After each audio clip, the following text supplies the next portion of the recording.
कांग्रेस अब क्या करेगी? इस पूरा जो ये वाकया हुआ है, इसके बहाने से अपना हिस्सा पक्का करेगी, या कि हिस्सा नहीं मिल रहा है इसको लेके सरकार छोड़ेगी? आपको क्या लगता है? सरकार नहीं, मैं तो मानता हूं ये सरकार गिराने का मामला है ही नहीं, ये एडमिनिस्ट्रेटिव मामला है। और मैं शुरू से ये बोल रहा हूं, ये शुरू से बोल रहा हूं, ये मामला सरकार गिराने का वगैरह नहीं है। ये मामला आपको एक याद दिला दूं तो पता चलेगा। कुछ साल पहले की बात है, कुछ साल पहले की, शायद समझो 8-9 साल 10 साल पहले की बात होगी। दिल्ली में एक मुंबई पुलिस ने छापा मारा था। ट्रैफिक में रास्ते में एक कार रोकी थी और उसमें विकी मल्होत्रा नाम का एक शार्प शूटर था, मुंबई का गैंगस्टर, उसको रोका था और उसको कब्जे में लेने की कोशिश की। तो उस गाड़ी में एक रिटायर्ड आईपीएस अधिकारी था। वो बोला वैसे तो आपको उसको पकड़ नहीं सकते क्योंकि दिल्ली ये आपका जुरिडिक्शन है नहीं, आप मुंबई पुलिस वाले हो, आपको दिल्ली पुलिस की मदद से ही इसको कब्जे में लेना पड़ेगा। तो आप अगर आप आग्रह कर रहे हैं तो आप दिल्ली के पुलिस से कांटेक्ट करो, दिल्ली कमिश्नर को कांटेक्ट करो, उनको यहाँ बुलाओ, वरना उसको आप पकड़ नहीं सकते, मैं आपको कब्जा नहीं लेने दूंगा। और रास्ते की बात है, भीड़ भाड़ वाले रास्ते पर विकी मल्होत्रा को रोका गया था और उसके साथ एक रिटायर्ड आईपीएस अधिकारी था। आखिर में दिल्ली पुलिस को इन्फॉर्म किया गया और उसका ट्रांजिट रिमांड लेके ही विकी मल्होत्रा को मुंबई लाया गया था। विकी मल्होत्रा ये छोटा राजन का शार्प शूटर था। आपको मालूम है वो जो मैं बोल रहा हूं, जो गाड़ी में वो बैठे थे, उस गाड़ी में जो आईपीएस ऑफिसर था, रिटायर्ड आईपीएस ऑफिसर, उसका नाम आपको मालूम है? नहीं। हाँ, नहीं, मुझे नहीं पता। वो आईपीएस अधिकारी पिछले 6 साल से भारत का सुरक्षा सलाहकार है, जिनका नाम अजीत डोभाल है। कुछ समझे आप? कुछ समझे? तो मुंबई पुलिस और आईबी रॉ का झगड़ा आज का नहीं है। इसके लिए मैंने ये सिर्फ रेफरेंस दिया, मैं उसके डिटेल में नहीं जाऊंगा। न, मैं समझ गया। अजीत डोभाल जी दाऊद को मारने की कोशिश कर रहे थे, तो मुंबई उसके पुलिस लिए विकी मल्होत्रा और मेरा ख्याल बचा लिया। मेरा ख्याल है कि उसके साथ शायद लकड़ा वाला या अय्याज नाम का कोई और एक लड़का था, जिनको ट्रेनिंग दिया था। और मैंने उड़ते खबरें सुनी थी कि उनको कराची भेजा जाने वाला था और एक दिन पहले उनको मुंबई पुलिस ने रोका था, पकड़ा था, ट्रांजिट बेल लेके उनको मुंबई लाया गया था। तो इससे ज्यादा मैं बोलूंगा नहीं, उसकी जरूरत भी नहीं है।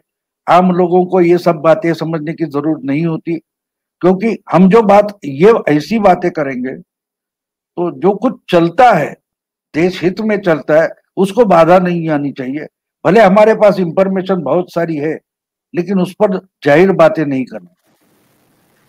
वो तो ठीक है, आप बिल्कुल सही कह रहे हैं। वैसे तो समझदार को इशारा काफ़ी, हमारे दर्शक अधिकतर समझ ही गए होंगे कि मुंबई पुलिस कहा जाता है, ऐसा कहा जाता है। मेरे पास तो कोई सबूत नहीं, आप निश्चित रूप से बेहतर जानते हैं कि मुंबई पुलिस तो दाऊद के इशारों पर नाच रही है लगभग पिछले 20-30 साल से। और जब भी इसमें कोई परिवर्तन करने की कोशिश होती है तो जो भी अंतर्राष्ट्रीय शक्तियां हैं वो सब लग जाती हैं इस पूरे इकोसिस्टम को बचाने में।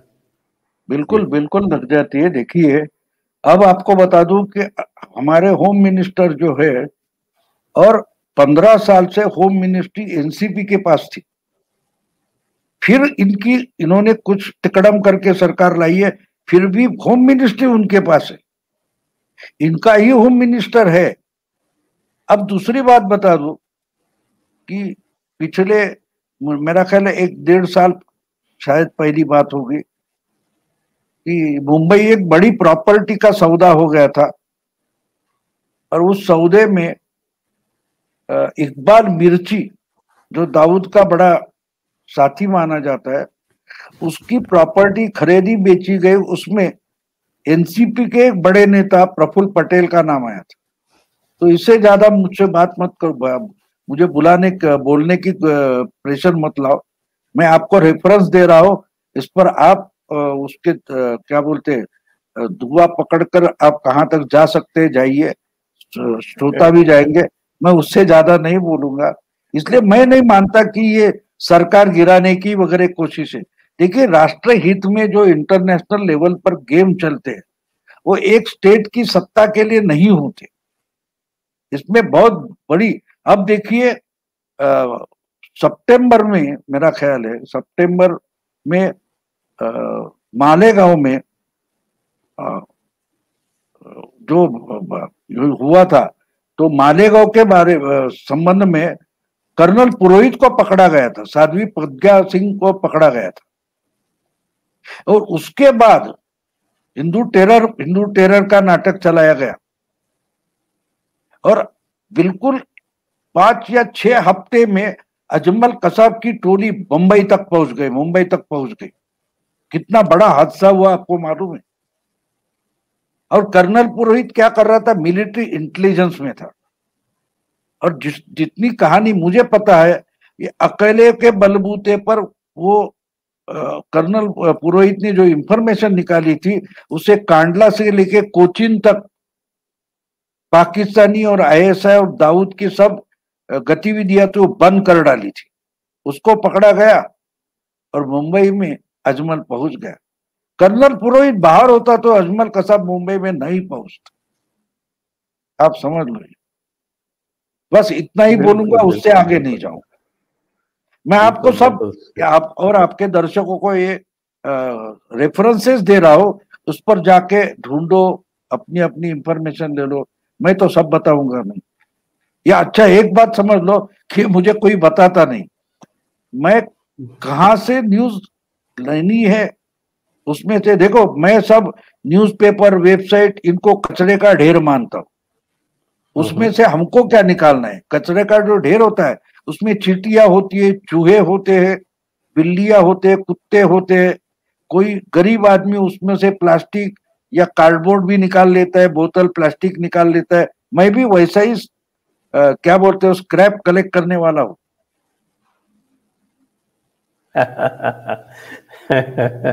आप तो सागर में से मोती ढूंढते हैं मतलब। नहीं, मैं डॉट्स कनेक्ट करता हूं, डॉट्स कनेक्ट करता हूं। ये तो अब एक चीज और इस पे बात करते हैं। ये तो जो हो रहा है वो सब हमारी आंखों के सामने है, झगड़ा चल रहा है। ये परमवीर सिंह जो अभी कह रहे हैं, तो परमवीर सिंह को तो भाजपा ने भी अच्छी अच्छी पोस्टिंग दी थी। ठाणे का पुलिस कमिश्नर था, पुणे का पुलिस कमिश्नर था। तो नहीं, देखिए, भाजपा ने दी थी ये बात बोलना गलत है। जो रूटीन होता है उस पे उनको अगर देना है तो देना पड़ेगा, उसका वो आप रोक नहीं सकते। इनको मुंबई का कमिश्नर बनाने का काम इन्होंने किया। और कल तक अब देखिए, पवार साहब ने इसकी इंक्वायरी रिबेरो साहब को करने को बोली। यानी नाम किसका आगे लाया? रिबेरो का। अब रिबेरो साहब कौन है? रिबेरो ने ही तो देश में पहली बार एनकाउंटर का सिलसिला शुरू किया 80s में। जो विजय सालस्कर जो 26/11 में मारे गए कामटे और करकर के साथ, वो भी एनकाउंटर स्पेशलिस्ट थे। तो एनकाउंटर स्पेशलिस्ट बनाने के जनक अगर कौन हो गए तो रिबेरो रहेंगे। अब देखिए, जब अर्नब गोस्वामी को अरेस्ट हुई थी, तब रिबेरो साहब ने 2 आर्टिकल लिखे थे द ट्रिब्यून नाम के पेपर में। उसमें उन्होंने लिखा था, दिस इज हिमालयन ब्लंडर। ऐसे जब यस सर ऑफिसर होते हैं तो वो दुनिया के लिए, समाज के लिए और एक एडमिनिस्ट्रेशन के लिए बड़ा धोखा होता है। ये रिबेरो ने लिखा था। अगर आज पवार बोलते रिबेरो रिबेरो, तो उन्होंने पहले बता दिया तो आपने पढ़ा नहीं था कि परमवीर जो कर रहे वो गलत है। ये बहुत बड़ा हिमालयन ब्लंडर है। एक जर्नलिस्ट को जिसका टॉप मोस्ट नेटवर्क है उसको अरेस्ट करना ये ब्लंडर है, ये बोला था। तब पवार ने नहीं सुना था। वो तो लिखते, आर्टिकल लिखते तो वो रिपोर्ट ही है, वो पढ़ो।